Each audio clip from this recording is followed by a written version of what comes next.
Oh, mama, it's the way that you care. The little things you show, you're always there in the darkest moments. With you I had no fear. Oh, mama.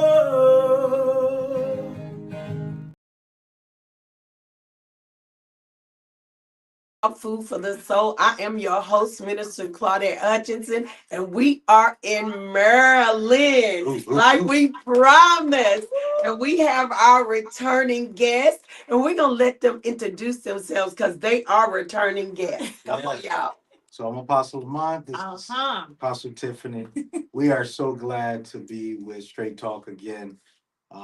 Just elated for what God is about to release. So So we're excited. Our topic today is love is a choice, and we got their story, but we're gonna have them just come back one more time. How you guys met? mm, Okay. Oh, okay. So yeah, so I was attracted to youth pastor at the moment. Yes, my family and I had just were church searching, and God landed us to this particular church. And Apostle Lamont was already there. He was a youth pastor there, already working different programs with the church, helping the community, and we ran into each other divinely by, really, to tell you the truth, by music. Yeah. Music. That's what connected us. We had started a conversation about music, about worship, how important worship is to us and to God. We got lost in the conversation. Yeah. And so we saw that was one thing we had in common, was worship Mhm. and music. And then we started talking about ministry itself, and so yeah, so it was a divine connection. I had just came out of a relationship, and I had said out loud, I'm gonna wait. I don't want to get into any other relationships. I'm done with that a little bit. He was about to get married. He was engaged. And the wedding was canceled, was called off. So, Yep. so he also was in that place of, I'm gonna wait. Yeah. And so we both had that, but when we saw each other, I think that was I think that went out the door. Yep. Yeah, God had something else in mind. Yeah, I had since that previous relationship and meeting Apostle Tiff, there had been some months in between there. And so I was really just getting resettled in my heart and my mind, and just being okay with being single. Mhm. And one part of the story that I have to tell, that Apostle Tiff, she had no idea of this until we met. So a week before Apostle Tiff and her family came to our church, that I was a youth pastor at, I actually had seen Tiff and her uh, My sister-in-law. sister-in-law. They were actually in Walmart, and I was with my friends. This is no lie. I was with my friends, and we were walking in Walmart, and we had just came into Walmart, and they was walking past this way, and immediately out of everybody, Tiff caught my eye, and at that moment, I had told my friend, I said, "That's gonna be my wife," just like that. And keep in mind, I never remember this day. Yeah, because I don't remember this she, she wasn't, she didn't know. We didn't stop them. We didn't talk to them. Um, Afterwards, our sister-in-law, she remembers seeing us. But yeah, they had walked by, and immediately in my spirit, I knew this was gonna be my wife, and I told my friend, and he was like, "Man, get out of here," And we just started joking, just started messing around. And that next week, her and her family came for the first time to the church that I was youth pastor at. And even then I was like, God, like, what are you doing? I was, Right, I told you. God, I didn't know, I didn't really know what I was saying. You were shook up. Yeah, I was like, God, hold on. I'm like, no, this could not be. And so, yeah, so then of course, then we wound up having conversation, and we're here. 25 in November be 25 25 years. 25 years. And I want to say, these are my dating coach, y'all. If I meet somebody, I call them, we have a Zoom call or a conversation. I tell them what I'm saying. They'll correct me if my thought process is not correct. And any gentleman that I get connected with, they have to go on Zoom with them once we connected and we say we're gonna start dating. So fair warning, gentlemen. Yes. Hello. I have somebody covering me in dating. Ladies, Yeah. have somebody covering you in the season of your singleness. Come on. And gentlemen, too, Good. Yeah. have somebody in your corner praying for your relationship, praying for how you speak, how you walk, how you talk, and how you move in the world. So these are my people. Yes. Yes. Yes. We got her back. We have it. Yes. Beware. Yes. And you know, that is so good that you're bringing that up. Many times people don't think about that aspect of it, but of course, our emotions and our thoughts can possibly get in the way of revealing whether or not this is good, whether or not I'm going about it the right way. And so having those accountability partners is really key. So yeah. Mhm. Yeah, yeah, especially because, when the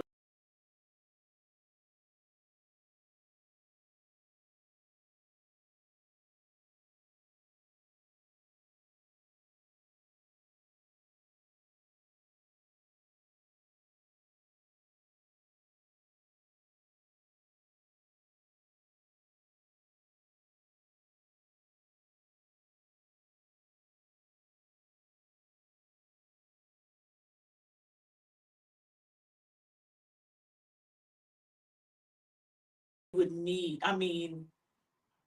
because I gave them an ultimatum. I said, you have to go to church. I go to church. I want somebody that has the same, you know, goals, the same intentions, the same thing about how I feel about God. Now, of course, our relationship is different with God, but at least we're doing the same, And so I had just came out of a relationship like that, where I'm just going to, until he said, right? I'm just going to church because of you. I'm like, what? Going to church because of me? Like, oh no, I need you to go to church for you. Like, go or be have a relationship with God for you. So of course, when the warfare came, it kind of triggered me with him. And I was like, I told you, and he remembered that. I said, I don't think this is gonna work. This is I don't plan on, of course, the man of God that he is and was and is, he was like, okay, let's talk about this. Let's, he bought my 10 down to back down to a 1. Because I was panicking. I was like, this not gonna work. I already been through that, I already went through that. And God used him to say, no, we have a future together. He redirected me to the purpose of our marriage and our relationship. A lot of people didn't want us to be together. You're going to have that where, these people agree with your relationship. These people don't agree with your relationship. Yeah. So you two are going to have to be solid because you're going to get the Warfare. if ifs and don'ts and shoulda, coulda, wouldas and all of that. And you're going to have that connection with your partner or with your significant other that along with God, right? For you, that person and God, because without the three, it's not gonna work. Yeah. It's not gonna work. So that warfare is serious. You get influence, right? People telling you, giving you, their opinion and what they think, and y'all, we 25 years in, and we still sometimes get opinions and what they think, and things like that. And there's nothing wrong with taking people's wisdom and guidance and counsel, but I was always taught, old school, hey, you take what you gonna take and leave the rest. Yeah. Not that everything that, everybody's not gonna say the same thing or give you the same advice, but you take what's for your house or for your relationship, and you just, I'll just leave the rest, let it fall where it's gonna fall. Yeah. But that's how I got a relationship was a question. little rocky at first. Kind of what you did, but you already went there. how did you know that he was the one? How'd you know? How did you know she was the one? Because your spirit leaped and said, that's gonna be my wife. You didn't talk to her. She just walked by you. How did you know? Mhm. For me, to match the natural with my spirit, because of course, yeah, your spirit may know the knowing before you naturally understand it. Hello. Um, Say that again. yeah, That's a real yeah, thing. that's a real thing. You know, your spirit within may know what is needed, but naturally, you still have not aligned to what's best for you. And so, I think for me, mine was I was having a conversation with Tiff, and I told her, I said, "Look, you know, you need to know I'm going to obey God no matter what, no matter who. God is first." And her response was, First of all, "Yeah, first you," I said, and then her words out of what I said, her response was, "Okay." And for me, that was what I needed because that meant that she was okay with me in my relationship with God. I think yeah. but no, we didn't have no conversation. Uh-uh. And literally I left my notebook in the Alabama. I wrote this down in my aunt's shop. And I literally wrote the question down. How do you trust his leadership? Mm. Mm. What is it about him that makes it? I tell you this. First is trial and error. I'm gonna tell you that. Only because, and I'm speaking culturally too, I'm saying this culturally too. As strong black women, most of us were not taught to depend or rely on a man's conscience or his thank you, Lord, or his thoughts, his idea, his opinion. And to rely on it, I mean like depend on it so that you actually let him play it out. Not with us trying to dibble and dabble in it or say, hey, maybe, God, it'll be. putting your hand in it even at all. And that was hard for me. And he'll tell you, God said, yes, there are times where, yes, your opinion is needed. Oh yeah, and your voice. And your voice is needed. But when he is actually taking a leadership role in something that you are discussing or that you guys want to implement into your lifestyle, whether it's with us or with our children, that was hard because first of all, I was trying to figure out, well, how he think his idea better. Yeah. I totally was not thinking spiritually, right? I'm like, hold on, guy, hold on now, hold on. I think you're getting a little prideful. He thinking he's better than me. So competition, all of those things that we naturally automatically think first because of our culture upbringing, or because we are independent women, or because we're women that have strong mind. Sometimes we let that override the true measure of God that's in him or in that person. Yeah. And God told me, I said, how this gonna work? How is this gonna work? Because we're gonna keep clashing every time he brings something up. And I mean, the minute he bring it up, you don't want to talk to you about something. I'm like, I already put up a defense, like, now I need to hear if this good now, because if this not good, I'm already like, if this not good, I'm gonna have to say, hold on, that's not gonna work. And God told me one day, he said, this, he's my son, just like you my child, you my daughter. I said, yes. He said, he makes mistakes just like you make mistakes. I said, yes. He said, then why you worrying about it? Why is your hand in it? Why do you even have opinion about his opinion? Why do you even what when I tell you, that's how I was. So Yeah. he said, first of all, the type of personality I have, anybody knows me, I'm very like high strung. He's told us. I gave him to you to bring balance to that part of you. So God will also connect you with somebody who helps to bring balance. Mhm. And he'll tell you now, and he probably knows when I'm on the high strung, he like, babe, he he like, babe, it's okay, calm down. Now he had to learn how to do that because when he first told me how to, Yeah. he would be, it wasn't It too wasn't nice. come out right. And so I was like, which made me resist him more Mm. because I'm like, okay, that's why I'm not doing what you said. Mm. Because you're being ugly. So we kept clashing. And so I'm in my journey with God about him. He's in his journey with God about me. But God said, you're going to have to totally let go.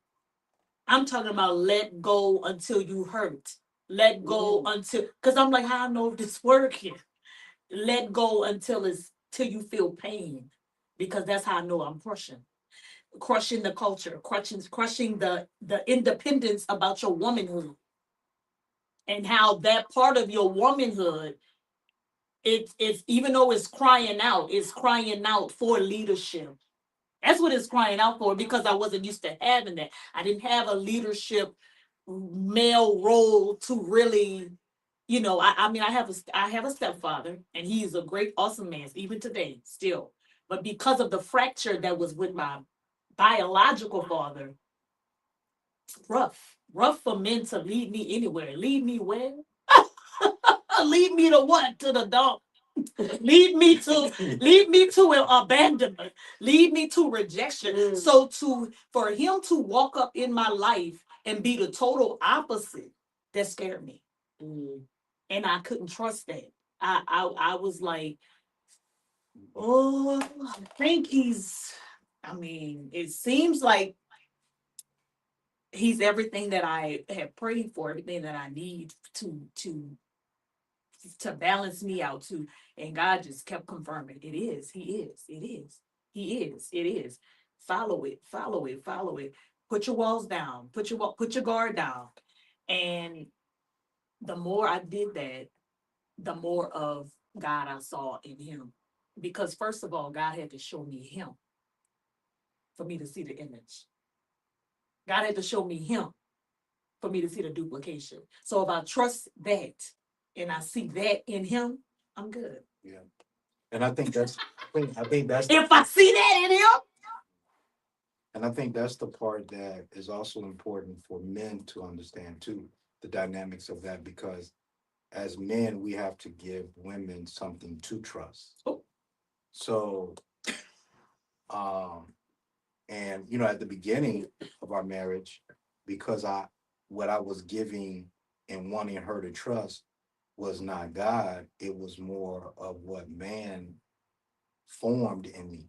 So my opinions or influences from prior, understandings of how husbands were to be husbands and things of that sort, or seeing whatever on TV or whatever the case is, whatever formed my opinions of what a husband should be, I was wanting her to trust that, not the God in me.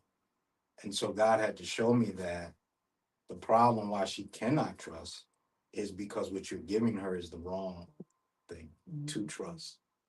So then he had to show me, I need you to demonstrate me in you for her to trust. Yeah. Yeah. And that goes to that scripture, it talks about, submitting ye to one another. And then it says, wives, submit yourselves. Yes. Because that has to happen first. Yeah. We have to submit to one another in order for me to submit to you. Yeah.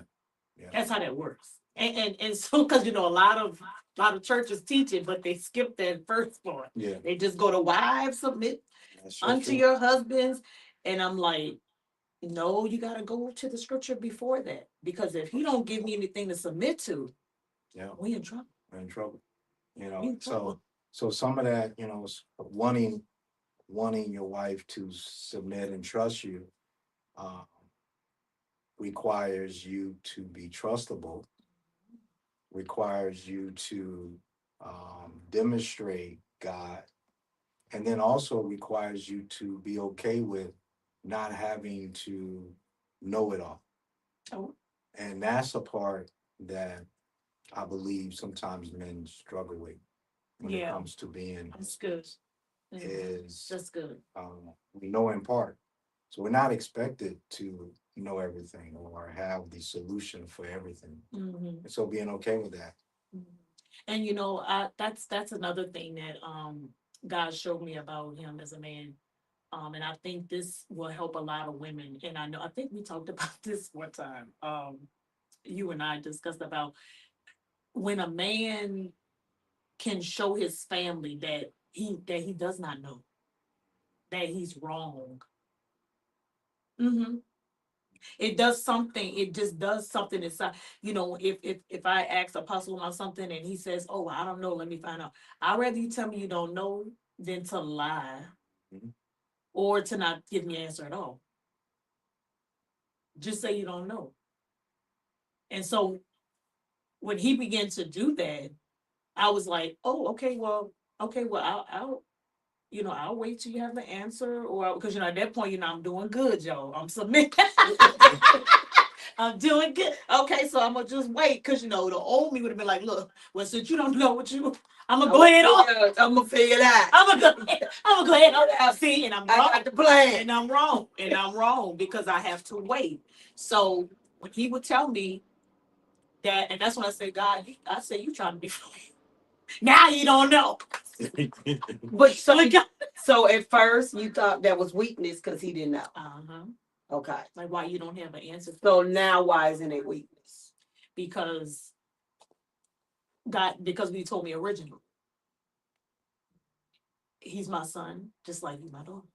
He made mistakes, just like you made mistakes. He human, just like you human. Because I don't know why, as women, we think that these men are men at one point. But I don't want to get real. I'm gonna say this real good. Men for when we need them to be men, and for what we need them to be men for. Okay. You know what I'm talking about. Y'all know what I'm talking about. And then for other things, they turn into AI.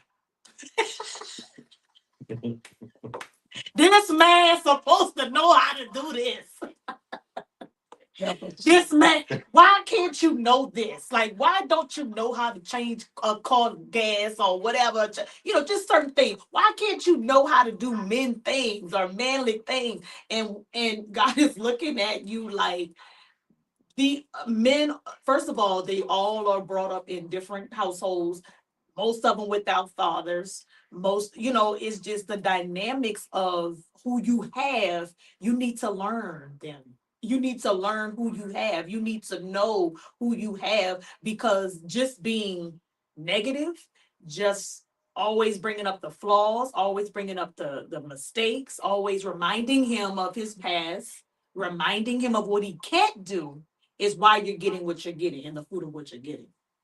So God said, treat him like a king. Speak to him like a king. So you want richness, you want wealth, speak to the wealth. So, you know what? Yeah, and and God knows he knows his children. And he says, if you want to see these things, you're gonna have to start speaking them. You're gonna have to start declaring them, not just when he's not there, but in his presence. So my language had to change of how, even if I didn't see it, I spoke it. And I remind him of who he not only is, but who he will be. And that is a lot coming from me. Because I'm like, Jesus, fix him. He broke. And he broke in all ways. and, my God. And then he look at me, he's like, and who are you? Who are you? Because, and I actually, you remember this, asked you one day, basically asked you, how do you see me? And what don't I do? Like all the negative stuff. And when he told me, I was so embarrassed. said, just give it to, just tell me things I don't do as a mother, I don't do as a wife, I don't do for ministry. Just tell me. Because, you know, we really, when we do that, talk negative to our partners, talk negative, talk down, we're really, what are we really saying about us? Are we saying we have it all together? Or are we trying to say that I don't make mistakes? Like, I don't, that's you.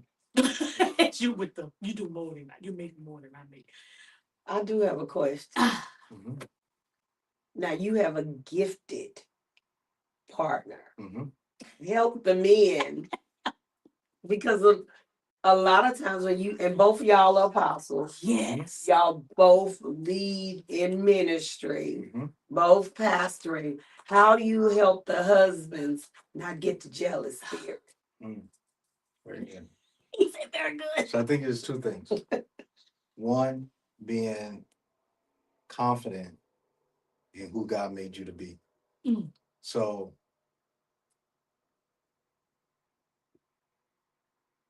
most men who struggle with allowing women to be who God called them to be and use the giftings that they have, I can guarantee you, most of the time, you can find somewhere in their life they had or they have something that steered them to a place of not being secure within themselves. And so insecurity will cause you to be jealous of anybody. Mm. Even as men, when we see other men move in their ways, men will sometimes even be insecure within themselves and be jealous of what another man has. And so just being secure in who God called you to be, I think is the first thing. And then the second thing is understanding that even though this is your mate, this is who God has blessed you with as your wife, first, she is God's daughter. And so that triumphs Ooh. what you have formed as any type of control because God is, this is his control. This is his daughter. This is who her first allegiance is to. So if you don't understand that, then yeah, you will say, you know what? This is just mine. So because this is just mine, I can tell her what to do, what not to do, what she shouldn't do, who she shouldn't be, what she can be. But when you understand that, guess what? You nothing compared to the Father. So the Father has triumphed over me. So it makes me have to see God. Okay, God, I see, these attributes that my wife have. What are you doing? Not what I want it to be done, but God, what are you doing? What are you doing You in my want to life? understand it. To Understand. understand who he not just created, but who he is evolving. You know, Does that help? Yeah. but you know, I want to add, what made you seek God for it? Like, did you get pushback from him? Oh yeah. Yeah. So I remember there was a time when, of course, because of the ideology of what I thought, what I seen, even when it came to ministry, I'm gonna be honest, in the church, uh, traditionally, there has been a play of how far women can do, can go. So when you a minister and you a young minister growing up in what you see as tradition, you begin to do the same thing that these older preachers have done and what you have seen in the church. And so I started forming that in my mind, oh, she needs to be a first lady, you know, Chase housekeeper. yeah, yeah, you know, all these cliches that we have. Um, and and and basically there was a time when God was dealing with me about how I was treating his creation. Mm. And so, you know, of course, you know, if you know me, I tell you, when I have conversations with God and when he conversates with me, it's very raw, you know, so that's just how him and I talk. And so, you know, there was some conversation and I'm going back with God. God, Watch out. like, look, you know, this is supposed to be my wife. She's supposed to be doing this way. And he was like, who said that? Who told you that? Who told you that? Well, this is yeah, that's the problem. Because you don't form based off of other people. So yeah, I had my season of that, you know. I'm glad, I'll say this, I'm glad that uh, through our journey, I'm glad that God dealt with me before her transition into apostleship. Because when it was time for her to transition and God was doing what he was doing with her with that, I was already settled. And he was able to help me because, of course, I was apostleship for me was very fresh. Things that I went through, uh, the Lord told me, ask your husband. He knows. Ask your husband. Any challenge, any trial, any character things, integrity things. He told me go to your husband. That's who's gonna, because I was like, who's gonna teach me this? So like he said again, we're looking for people to go outside, to look far. And God said, he's your teacher. I was like, because you don't see or hear married couples even say that they will sit at their partner's feet to be taught. That's deep. I said, wow. And not only it brought intimacy, more intimacy, but it also brought a level of respect and also honor of his apostleship with God, but also me receiving from him as teacher and as my apostle. And I can say this is my apostle, even though don't grow. Even though I know other people, as a no, this is my apostle, and I sit at his feet to be taught because that's who imparts into me, not just as an apostle, but as me being his wife. So that's another humbling, so God was dealing with him, but God also began to deal with me in that role of an apostle, how humbling and how humility is in a lot of our assignment as apostles. So yeah. Yeah. And I believe the only reason why God was able to trust me to do that was because I was trustable with him. You want to see. So by then I was already, settled. I was good with who I was as a man, as well as who God was creating and evolving with his daughter. And so I believe that is why he trusted me to be able to say, okay, now I need you to help my daughter. Mhm. And not think that I own. Because that's a big difference. No, he really discipled me. So knowing that even though God used me as a vessel to help, she is still his.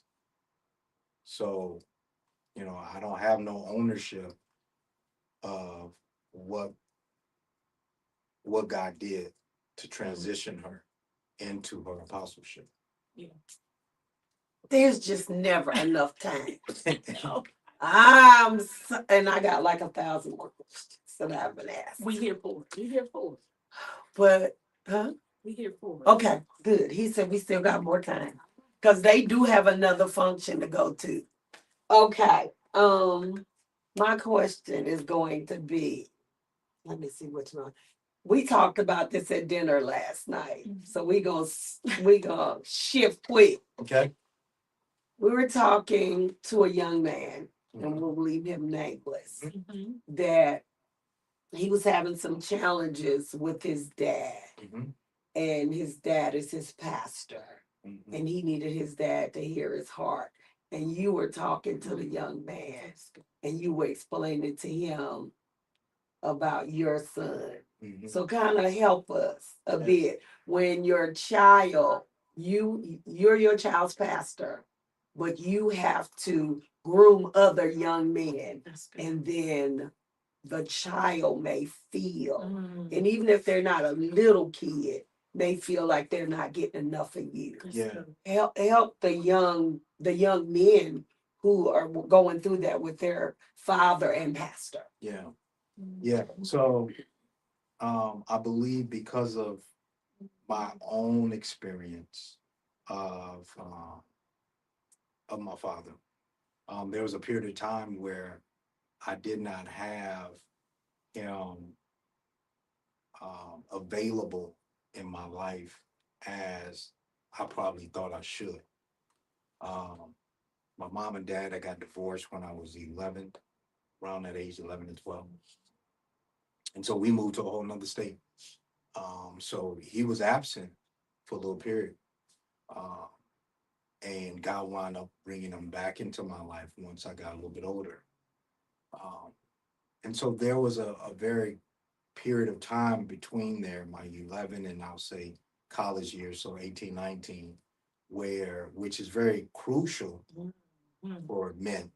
It's very crucial. Those are crucial ages because usually that is honestly when the ideology of manhood is taught, but also the cultivating of what has been taught is developed.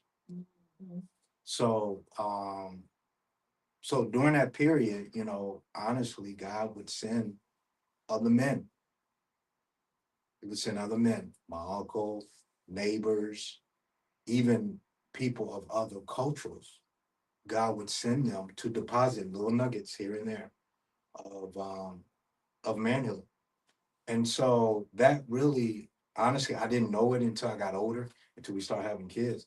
That actually really developed a passion for me for young men that even though they may have a dad, still may feel fatherless or feel that their father is absent in a lot of ways. And culturally, as a black culture, we're taught as black men to just go work, go out the house and work, which means yes, we do have to provide, but also that created a stigma and a system to where now the black men are absent in the homes. And so as young men, that really, that did something for me. It gave me a passion to want to help. Um, so there was a time, we were doing mentorship in the schools, and God allowed us to uh, cultivate AAU teams through sports. And my son, he's in sports, so we created, teams, and as the years went on, it grew. And so we at one time we had 5 AAU teams at the same time, and we're traveling, young men just coming to the house and spending time, and so at that time, my son, of course, he's in high school or transitioning from middle school to high school, crucial ages, crucial age for him for manhood. I'm not realizing that I'm giving the wisdom and things that he need as a man to all these other young men, but I'm missing him Mm. because my time is being so devoted and torn in these other areas that I'm thinking that he's just automatically just getting it. Like he's just gonna, he's just gonna grasp it. We're not having no sit downs, nothing like that. Matter of fact, if anything, we're sometimes arguing because I'm dad, I'm coach, so so it was trauma for him. For me, You was happy. I'm happy. I'm fulfilling Your purpose. my That's purpose, it. and I'm pastoring, these other men, young men, and he's getting nothing, Mm. and so, that's why biblically it tells us our first shepherding is at home, Mm. and so I didn't know that. I didn't know it. And so not until one time him and I we have an argument and he voiced it. He voiced it how, I'm giving to all these other and he's getting nothing. And Yeah. so, that brought a reality check to me, but it also made me humble myself because he wasn't wrong. He was right. I'm thinking I'm doing all of this good, but the God part, which is the biblical part, I'm missing. So I had to really go within myself and go to God and say, okay, God, how do I? Because I'm gonna be honest, by this time, I don't even know how to communicate to my son effectively, because I know how to communicate to all these other young men, but him, I don't even know how to communicate to him. So I had to really go before God and he had to show me this is who I created. Again, he's not yours. Yeah, I use you to birth him, but he is God's. He is my father. So he had to teach me, okay, your son is this way. So you can't go to him like you do somebody else, or you can't go to him like you do even your daughters. You have to go to him this way. So I had to relearn my son. Mm. Mm. Did he receive it at first? I'm not gonna say immediate, but I do believe that he, how can I say this? When we did have our conversation, um, he respected where I came from. And I believe he received my forgiveness. Right, because that's I remember that part. The Yeah. power in repentance. Yeah. Re- asking him to forgive him, but then to tell him I'm sorry. Yeah. Yeah. I'm sorry for missing. Yeah. Daddy missed it. Yeah. I was helping, but I had basically abandoned and ignored you. Yeah. And just to hear him say that, I think that was the most stunning part for him. So the other things that came out after that, I mean, I know he heard them, but like you said, it had to kind of settle Yeah. because he was to hear his father say, I'm sorry. Yeah. It's not common, it's always, parents, first of all, adults don't apologize to your kids. Like that's not, nobody does that. But in the kingdom. Yeah. Yeah. In the kingdom, we do. Yeah. Because wrong is wrong. And right is right. Yeah. So I believe that what he did was he received the forgiveness. But of course he still had to receive this new dad. Yeah. You know what I'm saying? So again, like we talked about earlier, spiritually, yeah, he knows it's coming from the right place. Spirit bearing witness with my spirit. But naturally, he still had to align with, okay, when my dad coming to me, or he not coming as he was before. Right. He not coming, Yeah, I just think holler. he was stuck. Yeah. Yeah, he not coming just, point a finger. So that had to adjust. Yeah. So that's the only reason why I said that way. Yeah, he received definitely the forgiveness, but for it to align, that takes time. And you had to change your mannerism Yes. and your approach That's good. Yeah. Yes. so that he would Yes. kind of see, Yes. okay, yeah, my dad's really hearing me. Yes. Okay. Yeah. Yeah. So I'm glad you said that. One of the approaches that I had to change was, so, if something was going on and as dads, we think we know what's all best for our kids. Us too. Yeah. Yes, we do. And sometimes, yeah, we may be right. And then sometimes we're not. And so even those times where even when knew that, okay, what I'm going to give him is, I think, the best way. My approach to allowing him to understand the best way has to change. So what I had to start doing was, God gave me the strategy was, okay, go to him and you ask him, what do you think about what you're about to do? Like, why are you doing it? And what do you think the results is going to be? What are you hoping for? And let him give that. And then, provoke thought. If I think that that decision may not be the best thing, then provoke thought to steer him to see if he thinks that maybe this other way might be better, and let him figure it out. And then in that conversation, if it's okay, if he's open to other suggestions, okay, which when I started approaching that way, then he would say, well, Dad, what you think? So, okay, now I can come and give my suggestion. But before, I don't want to hear Yeah, you. he come, he like Yeah. already. And he will walk off. You know how they do. Yeah. Walk off or get out of the same space or whatever because he doesn't, hear. Yeah. So how long did the trust take for you to rebuild with your son? I don't know, time frame wise, maybe I'll say some months. Yeah, it was. Yeah. Yeah, it wasn't maybe long. maybe So I was gonna say 6 6 months. months. Yeah, 6 months. For us to really see it manifested in the natural, in the earth.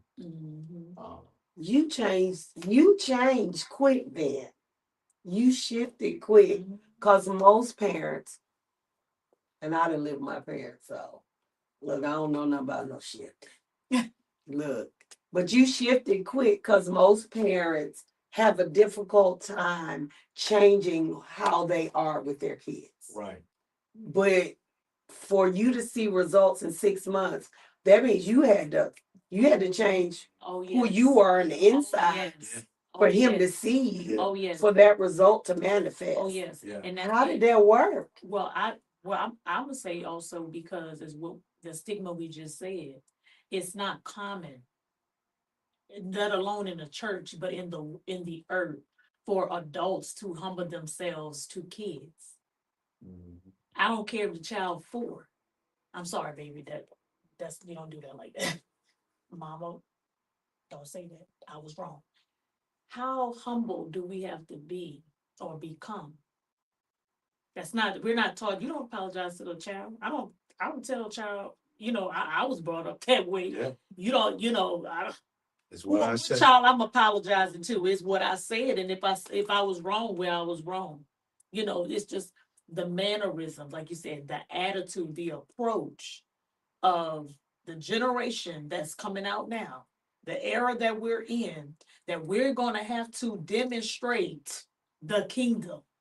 Part of the kingdom demonstration is saying when you wrong. Yeah. That is in the same line in collaboration with forgiveness, unforgiveness, resentment, bitterness. All of those things form and take place. But when they do, your child sees that part, but then show them the other part, how to restore, how to be humble. How we always show them the negative. Hey, well, no problem doing that. But when are we going to begin to demonstrate? And sometimes it takes that an adult humbling themselves to a child. Yeah. And we talked about this one time in church. And I mean, if you would have saw the faces, because it's something that's, you don't hear this. And I said, some of y'all better start listening to your kids when they having dreams or when they speaking something that's from God and you missing it because it's coming from a child. So the perception already for that needs to change. Yeah.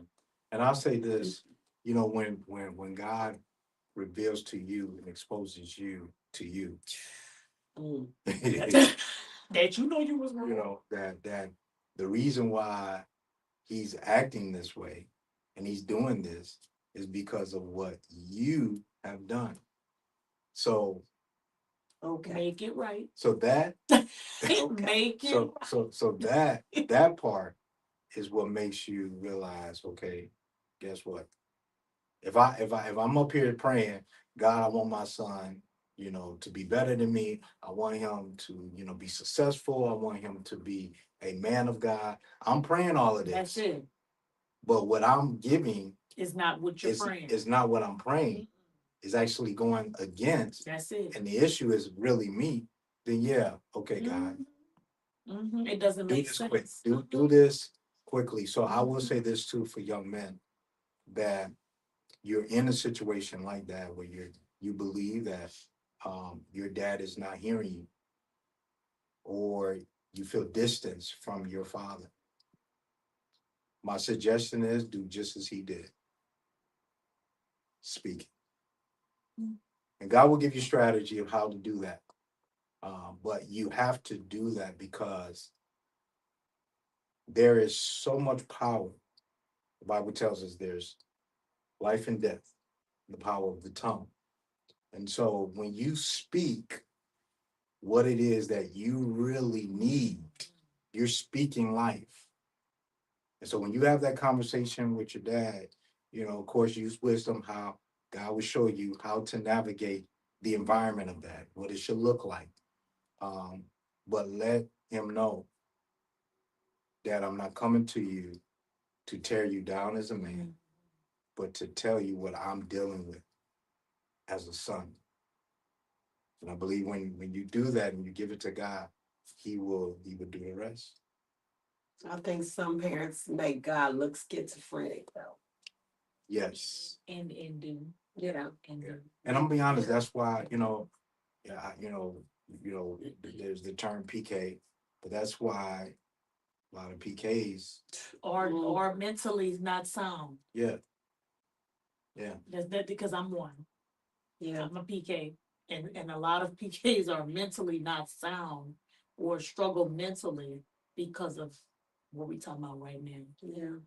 Never saw the restoration, never saw you repent, never heard you apologize, never saw you praying, never saw you reading your word, never saw however it looked for you as a PK. You never saw it. And so, but you're steady telling me what I need to do, and it's just not adding up. Yeah. And that is in my generation. Okay, I'm like the last of the millennials. I just made 43. But the generations after me, they're even more so adamant about what you speak or what you do, what you say. They're gonna tell you, well, you don't do that. They're gonna say it. See, we wasn't that bold yet. Yeah. We would see it and not, but this generation, they'll say, oh, you're not doing that. And then what you gonna say? No, you're not, because you're not. And you're not. So what are you gonna, and they're gonna call it out. And they're gonna, I'm telling you, so we better get used to really not just hearing the word of God, but really doing it, because they're gonna call us out. Yeah. They're gonna call us out. And I love how Apostle, he always teaches about how God, when it comes to him judging something, if your child right and you're wrong, when God come to judge that, who you think gonna get the hello? That's right. Because he's not looking at the age. He's looking at the integrity, the character, the heart, the attitude, the posture of how they came, and then look how you came. He gonna judge that. Yeah. So that's the perspective of how we need to start. And then I really believe that not only marriages, families, and the body of Christ will be restored if we begin to look at those types of situations like that from a kingdom perspective. We still looking from a church, from an old traditional perspective, and that's why we don't see the miracle signs and wonders in relationships that we should see, because we still operate out of an old pattern. Yeah. The new pattern, the new covenant is that we need to show more restoration and mercy, and look at the measure of God in everybody, in your children. Yeah. And really respect their gifts, their skills. Some of us have kids right now, children right now, prophets, whole prophets in the house, seers, have a heavy administrative gift. You have kids that's in the house, your home, your own child, evangelist. But these things they can't be operative righteously, or they can't begin to function because you killing it. Mm. You killing it. Yeah. Yeah. So we got to change that. Yeah. We have to change that. Yeah. We're not the only gifted one in the house. Yeah. We're not the only one that have the gifts and the skills and your children. They happen to fall to your grandchildren. Yeah. They gifted too. Yeah. We need to help cultivate that and not question. Yeah. And I'm just gonna say this real quick before you move to the next.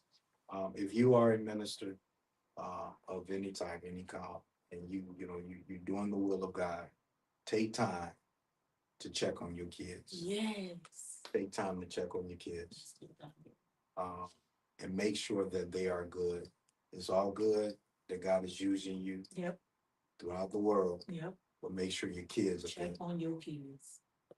See, that was gonna be my last Ooh, question. So check. he kind of wrapped it up. Yes. I was gonna try to say how, and my kids always tell me, I don't think I really, because I took my kids everywhere with me. Right. If I went to preach, if I went to another church, if we went out of town, because their dad worked 2 jobs.